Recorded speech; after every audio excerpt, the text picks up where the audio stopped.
বিয়ের পরের জীবনটা মেয়েদের জন্য খুব অদ্ভুত, সুন্দর হলেও ভীষণ অদ্ভুত।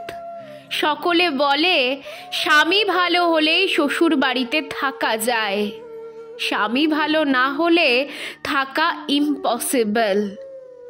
আমার ক্ষেত্রেও ঠিক তেমন বলা চলে কিনা আমি জানি না, তবে আমার থাকা চলে। স্বামী সহ শ্বশুর শাশুড়ি সকলেই ভালো, সকলেই ভালোবাসে আমায়, আমিও ভালোবাসি তাদের, শ্রদ্ধা করি। কিন্তু কোথাও যেন এই ভালোবাসার মধ্যেও চাপা একটা কষ্ট রয়ে যায় আমার মনের অন্তর কোণে। প্রতিদিন যখন সকাল সকাল ঘুম থেকে উঠে এঁটো বাসন ধুই, ঘর মুছি, তখন খুব করে মনে হয়, ইস, আমার মাকে এতগুলো বছর এসব করতে হয়েছে, আমি থাকতেও। মা যখন সকালে ঘুম থেকে ডাকতো, আমি বালিশ কানে চেপে চুপ করে শুয়ে থাকতাম, উঠতাম না।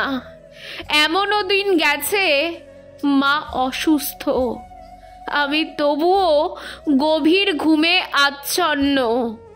মা বকাঝকা করলেও নিজেই কাজগুলো করে নিত। কিন্তু আজ যখন নিজের ইচ্ছায় এসব করি, তখন আমার বুক কেঁপে ওঠে, কষ্ট হয় মনে। তখন যদি মায়ের কষ্ট বুঝতাম, একটু সাহায্য করতাম, তাহলে মায়ের কষ্ট অনেক কমতো।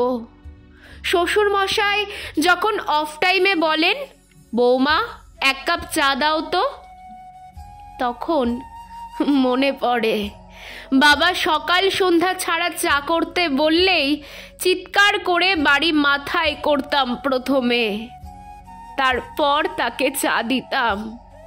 কিন্তু আজ নিঃশব্দেই করে দিই, রাগও তেমন আসে না আর। শ্বশুর মশাই কানে কম শোনেন, বয়স হয়েছে তাই হয়তো।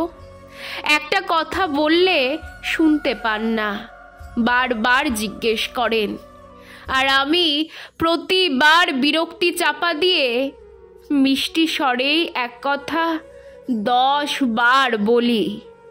অথচ নিজের বাড়িতে বাবা 2 বারের বেশি কিছু জিজ্ঞেস করলেই আমি বিরক্ত হতাম, রাগ দেখাতাম, আর কথাটা বাবাকে কখনোই আর বলতাম না।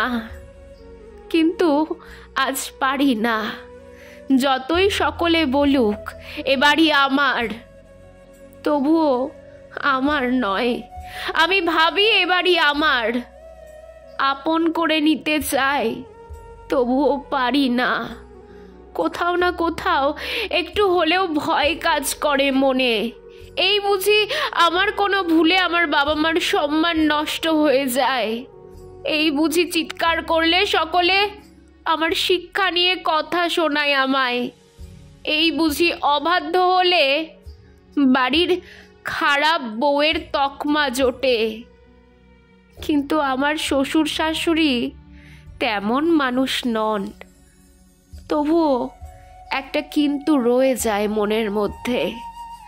আজ যখন শাশুড়ি মায়ের ভেজা কাপড় কাচতে নিয়ে আসলাম নিজের ইচ্ছায়, তখন আমার চোখ ভিজে এলো অজান্তেই।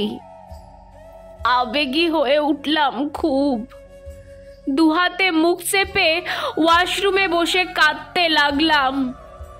জীবনে কখনো মায়ের শাড়ি আমি কেচে দেওয়ার কথা ভাবিনি, বলিনি, দাও মা তোমার কাপড়টা কেচে দিচ্ছি, আমি স্নানের জল তুলে দিচ্ছি, বলিনি, কখনো বলা হয়নি। অথচ সে আমার মা, আমার ছোট বড় সব আবদার রাখে, আর আমি তার জন্য কিছুই করলাম না। তাদের কাছে থেকেও, নিজের বাড়ি হয়েও এত স্বার্থপর কেন ছিলাম তখন? এখন মনে হয় ছুটে চলে যায় ও বাড়ি, মায়ের সমস্ত কাজে সাহায্য করে তার কাজ হালকা করি। কিন্তু এখন আর পারবো না। বুঝতে পারলেও এখন অনেক দেরি হয়ে গেছে, সময় চলে গেছে, আর ফিরে আসবে না। আমি বড্ড বোকা ছিলাম তখন, বড্ড বোকা।